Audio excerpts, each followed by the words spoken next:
Viktor Frankl's wisdom was derived from his own personal experiences. On the 25th of September 1942, when Frankl was 37 years old, he, his wife and his parents were driven out of their home in Vienna and deported to the Theresienstadt concentration camp. There, he used his professional skills as a psychiatrist to help prisoners overcome the shock and trauma of their grim situation. After 2 years in Theresienstadt, helping his fellow human beings amid his own torment and privation, Frankl was sent to Auschwitz. After a few days there, he was moved to an SS-run slave labour camp in Kaufering in Bavaria, where he toiled for 5 months in the harshest of circumstances, before being sent to another camp at Turkenheim, where he was liberated. His wife had died at Belsen, his father in Theresienstadt, and his mother, to whom he dedicated this book, Man's Search for Meaning, in Auschwitz. Of his immediate family, only his sister survived. She had emigrated to Australia before the war.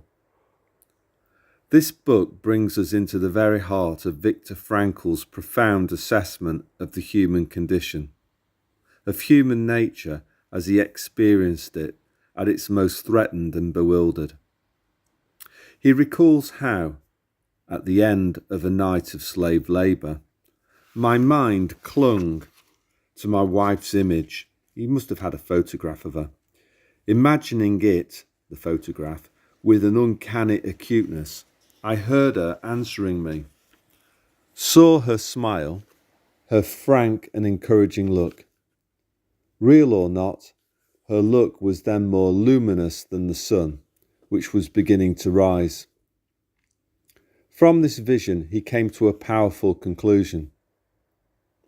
I understood how a man who has nothing left in this world still may know bliss, be it only for a brief moment, in the contemplation of his beloved. In a position of utter desolation, when man cannot express himself in positive action, when his only achievement may consist in enduring his sufferings in the right way, an honourable way. In such a position, man can, through loving contemplation of the image he carries of his beloved, achieve fulfilment. Viktor Frankl's observations of a particular time and place have a universal relevance. His conclusions can serve as a 21st century guide to the perplexed. In spite of all the enforced physical and mental privateness of the life in the concentration camp, Frankl wrote, it was possible for spiritual life to deepen.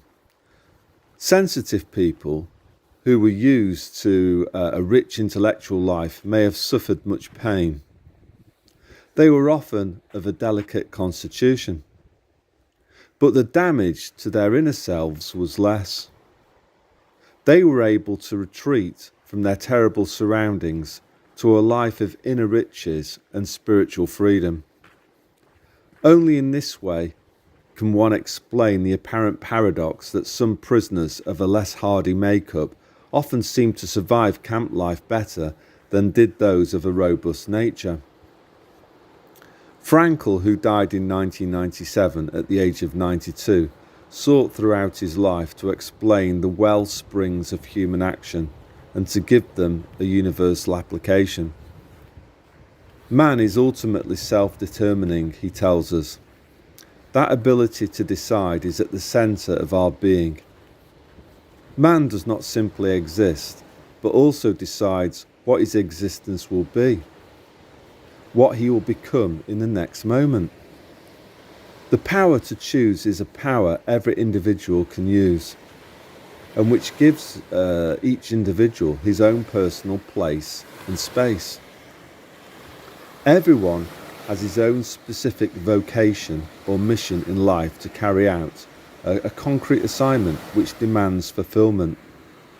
Therein he cannot be replaced, nor can his life be repeated.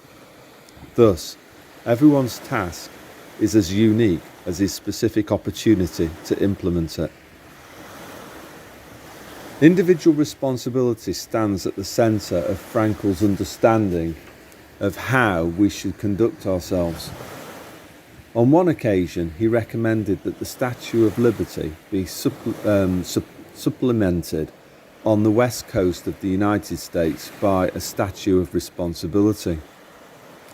Everything, he once wrote, can be taken from a man or a woman, but one thing, the last of human freedoms to choose one's attitude in a given set of circumstances, to choose one's own way.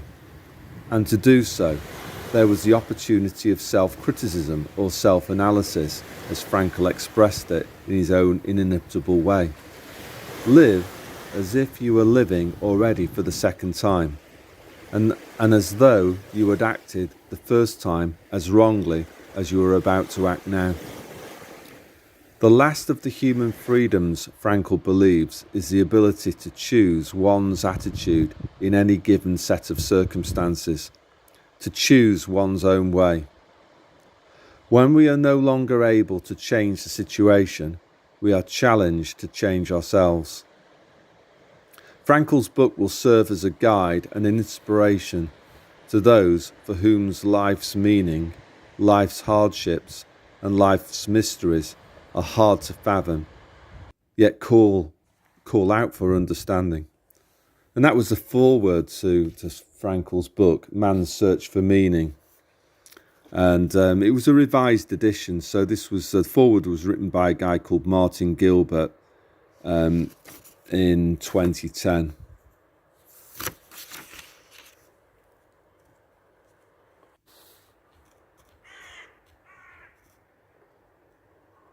And the book was first published in 1959.